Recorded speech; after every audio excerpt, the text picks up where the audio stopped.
let's take a quick look at precious metals, art, and collectibles. When you first thought about taking an introduction to investments class, did you think you were going to discuss gold? Gold and precious metals and jewels. Eh, they're not very good investments. At least they haven't been over decades, over centuries. But they are one alternative that you may be interested in. Hopefully not. Slide number 2, precious metals, gold. For thousands of years, people have been fascinated by the yellow metal, and it is a very interesting element.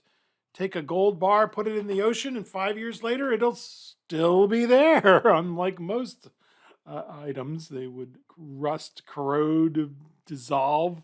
No, gold is very unusual in that respect. And it makes a phenomenal conductor for electrical items, but there are much cheaper alternatives. What is it good for? Does it pay rent or interest or dividends? Does it find new markets, create new products? No. It's pretty. And I guess it's good for jewelry. And the dentist will tell you it's the best stuff to put in your teeth. But for the most part, gold is really not worth anything other than what people will pay for it. So in that respect, it is a pure speculation. And also, where are you going to store it? In a safety deposit box? Not too smart. Bury it? Keep it in the house? I don't know. But if you believe the world economy is going to fall apart soon, it's a great choice because no matter what, people believe that gold is worth something, even though it really isn't.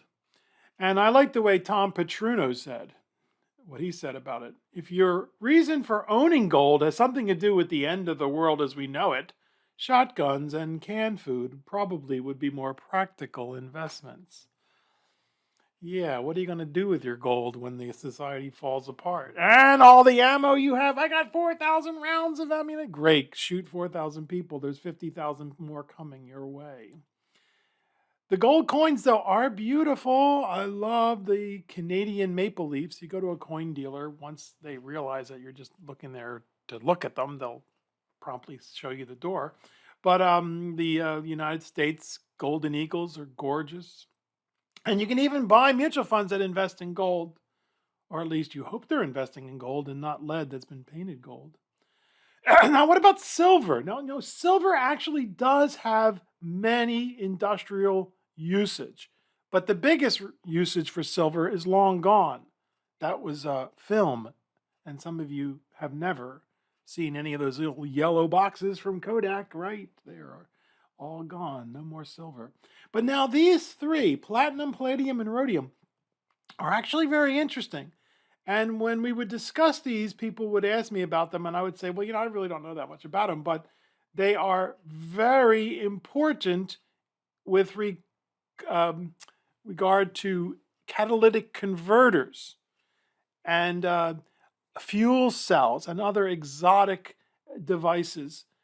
And it turns out that we should have been jumping up and down and telling everybody to buy rhodium because now people are stealing it from the catalytic converters of cars because it's now worth, 10 times more than gold or something outrageous amount of money. And so please don't steal people's catalytic converters for the rhodium, okay? But it would have been quite a good speculation investment because you don't need any rhodium. You're not going to use it for anything. But the folks who make catalytic converters and fuel cells need it, and they need platinum and they need palladium too. But that horse has already left the barn. I certainly didn't buy rhodium bars. So let's remind ourselves, way back from chapter 1, how gold has done. Has it kept pace with inflation? Well, yeah, sort of, kind of, really, not really fabulously. But it hasn't even done as well as short-term investments over the last 200 years. And bonds have clobbered it. And of course, the stocks, as the global economy has multiplied many-fold, have left gold in the dust. So you want to buy gold? Buy gold. It's up to you. I'm not going to own any. But notice where it spikes when the world is about to end.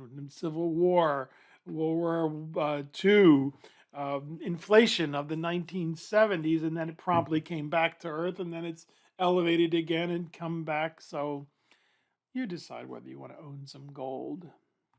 How about precious gems, diamonds, sapphires, rubies? No, dear students, they're not even that precious. They now can make diamonds.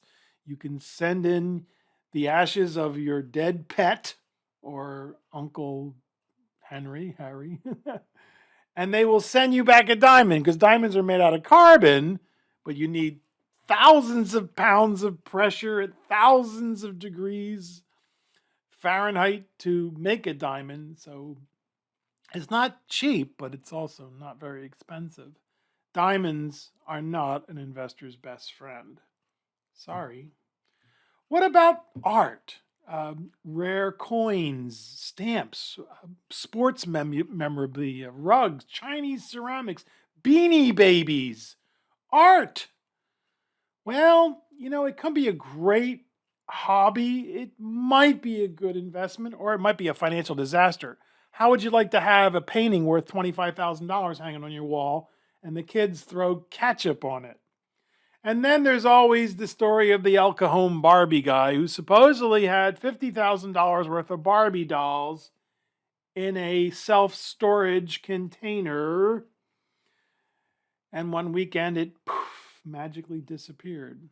Please be careful that there are many investment scams. In fact, we have some friends who bought a supposedly Dali, Salvador Dali lithograph or print or whatever they are. I'm not sure. I'm not an art collector.